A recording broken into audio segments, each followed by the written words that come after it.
Compreender poder e caráter de maneira apostólica e bíblica pode ser algo difícil para alguém obstinado por manifestações sobrenaturais. Sobretudo no início de uma conversão, as manifestações do Espírito, isto é, as demonstrações de poder dos dons espirituais, são aquilo que mais atrai os olhares de um recém-convertido. E entender o sobrenatural em sua essência pode ser difícil porque nos custa crer que o sobrenatural nem sempre pode ser visto, sentido ou ouvido. Meu nome é Gustavo Norato e nós vamos falar hoje sobre como nós podemos andar no poder, como nós podemos chegar ao fim da nossa jornada de forma poderosamente sobrenatural. Então, fica comigo!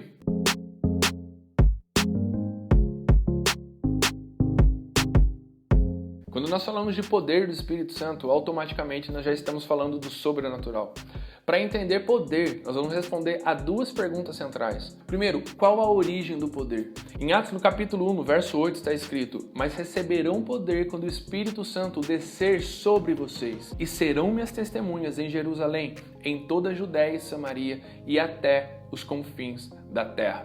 Como vemos, a origem do poder obviamente vem do Espírito Santo. Tem algo ligado à força humana? Definitivamente não. O poder é liberado quando o Espírito Santo vem sobre uma pessoa e através do dom anteriormente liberado sobre ela, o Espírito Santo manifesta-se trazendo a realidade do céu para a terra. E aproveitamos para responder a segunda pergunta: o que é poder e como nós podemos explicá-lo? Como nós já spoilamos, o poder é uma dimensão na qual ocorre a união entre o céu e a terra. Uma dimensão que não pode ser determinada por vontade humana, mas por graça e ação de Deus. Na maioria das vezes, onde atua esse poder, onde atua esse sobrenatural, aí se é possível ver a extravagância das ações do céu invadindo a terra. É quando ocorrem as curas, as libertações, os moveres, as transformações interiores e diversos sinais que não podem ser explicados humanamente. Daí você me pergunta, mas Gustavo, o Espírito Santo vem sobre nós?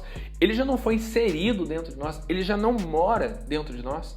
Exatamente, assim também em Atos, no capítulo 1, no verso 8, não foi esse o momento em que o Espírito Santo passou a morar nos discípulos e nos cristãos em geral. Isso já havia acontecido antes, e você pode conferir no Evangelho de João, no capítulo 20, quando Jesus sopra sobre eles e diz: recebam o Espírito Santo. Assim também nós podemos fazer a mesma analogia com o próprio Jesus. Quem que conduziu Jesus a João Batista para ser batizado e ao longo de toda a sua vida? O Espírito Santo que habitava dentro do seu corpo mortal, correto? Porém, antes que ele começasse a se mover sobrenaturalmente, veio sobre ele o Espírito Santo em forma de uma pomba, na qual a voz de Deus foi ouvida. E assim que ele levantou das águas, só então ele pôde passar a andar nesse poder onde os sinais e os milagres o acompanhavam. Ou seja, o Espírito Santo de Deus nos conduz pela vontade de Deus, mas quando ele vem sobre nós, então nós somos habilitados a nos mover em poder. O Espírito em mim é para me conduzir ao propósito. Quando ele vem sobre mim, é para que eu cumpra esse propósito. Então nós chegamos ao ponto onde nós precisamos confrontar poder e caráter. Afinal, esse conteúdo é basicamente sobre isso.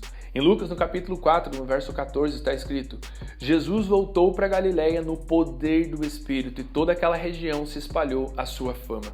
O mais interessante de olhar para essa passagem é saber o que aconteceu antes dela. E eu não vou ler porque senão esse vídeo vai ficar muito longo, mas em Mateus, no capítulo 4, nos versos de 1 ao 10, vai relatar a tentação de Jesus no deserto, onde de diversas formas Satanás tentou Jesus profundamente. E a chave dessa passagem, nesse contexto atual, é observar a fidelidade e principalmente o caráter de Jesus ante as inúmeras possibilidades que Satanás colocou diante dele. O Espírito de Deus já tinha vindo sobre Jesus e liberado ele para atuar sobrenaturalmente em poder. Contudo, para que esse poder pudesse ser sustentado ao longo de toda a jornada, também o caráter do Espírito dentro dele precisava ser aprovado, o que nos faz entender a importância superior do caráter. Qualquer pessoa pode se mover no Espírito através do dom que lhe foi confiado, mas apenas aquelas aos quais o caráter do Espírito foi aprovado é que vão conseguir chegar até o final da jornada andando em poder. O que sustenta o poder na vida de uma pessoa não é o dom, mas o caráter do Cristo habitando dentro dela. Quanto mais Cristo nos governa, mais caráter Deus encontra em nós. Em resumo, quando Jesus se torna o único Senhor sobre a sua vida no evento da conversão, nesse momento o Espírito de Deus passa a habitar dentro de você e à medida que você avança em conhecer a Deus, os seus dons começam a serem revelados. Então, você começa a ser liberado para que o Espírito Santo venha sobre você e utilize a sua vida como um instrumento, isso é, como um canal por onde as realidades do reino de Deus podem fluir. É então que o convite à idolatria, ao sobrenatural, ao poder de Deus começa a nos confrontar. E então, o permanecer conhecendo a Deus, o seu propósito eterno, acaba deixando de ser a nossa prioridade. E nisso, o caráter de Cristo começa a ser provado e diminuído em nossa vida, de modo que o poder deixa de ser sustentado por um caráter aprovado e passa agora a ser sustentado unicamente pelo próprio dom. E como o ser humano é movido pela busca ao inexplicável, pela necessidade de se colocar na condição de Deus, ocorre em nossa mente, quase que instantaneamente, uma ligação entre algum tipo de mérito e o poder pelo qual está fluindo dentro de nós. E isso é o maior dos enganos, porque não existe e nunca vai existir qualquer tipo de mérito humano em qualquer que seja a manifestação em poder.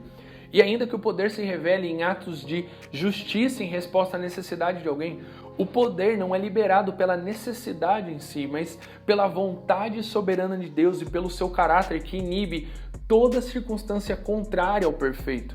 O que eu quero dizer, e eu não vou citar nomes nesse vídeo, eu te convido a ir ver a história e você vai encontrar diversas pessoas que, em nome de Deus e através do seu dom pessoal, realizaram diversas obras sobrenaturais, mas que em verdade possuíam um caráter completamente reprovável.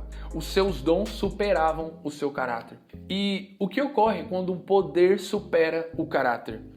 Adultério, escândalos de corrupção, desvios de conduta em diversas áreas básicas, não só do cristianismo, mas da vida como um todo. Enfim, tem uma frase do pastor Luciano Subirá que nos ajuda a compreender essa questão. Caráter tem a ver com os valores que cultivamos no íntimo, os quais nos obrigamos a praticar, mesmo sem ninguém para observar. Ou seja, não tem a ver necessariamente com o que nós fazemos em público, mas sim com o que nós fazemos quando ninguém está nos vendo. E isso não é determinado por qualquer tipo de dom, habilidade, nem mesmo por vontade própria, mas sim pelo quanto de Cristo cresceu em nós à medida da nossa entrega e busca em conhecê-lo. Então, respondendo a pergunta para quem chegou até esse ponto do vídeo, a gente poder encerrar, como andar no Espírito? Como chegar até o fim da nossa caminhada vivendo sobrenaturalmente? Perseguindo um caráter aprovado por Deus. Como que se faz isso, Gustavo? Em Cristo, conhecendo a Cristo, vivendo a partir de Cristo do seu propósito eterno, perseguindo o conhecimento e a compreensão da sua vontade para o mundo. É fácil? É claro que não. Mas no fim, esse é o principal convite do cristianismo.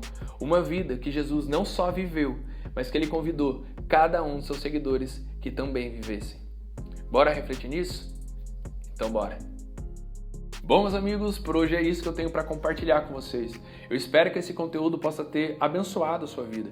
Escreva nos comentários quando que você está vendo esse vídeo e o quão relevante ele foi para você. E não importa quanto tempo você esteja nos vendo no futuro, a sua opinião é muito importante pra gente. Caso você ainda não tenha visto, não deixe de conferir os demais vídeos aqui do canal. Não deixe também de avaliar esse vídeo, se possível comentar. E se você gostou e ainda não é inscrito aqui no canal, se inscreve aí. Que Deus abençoe a sua vida. Fiquem todos com Jesus, beleza? Falou, valeu, até mais.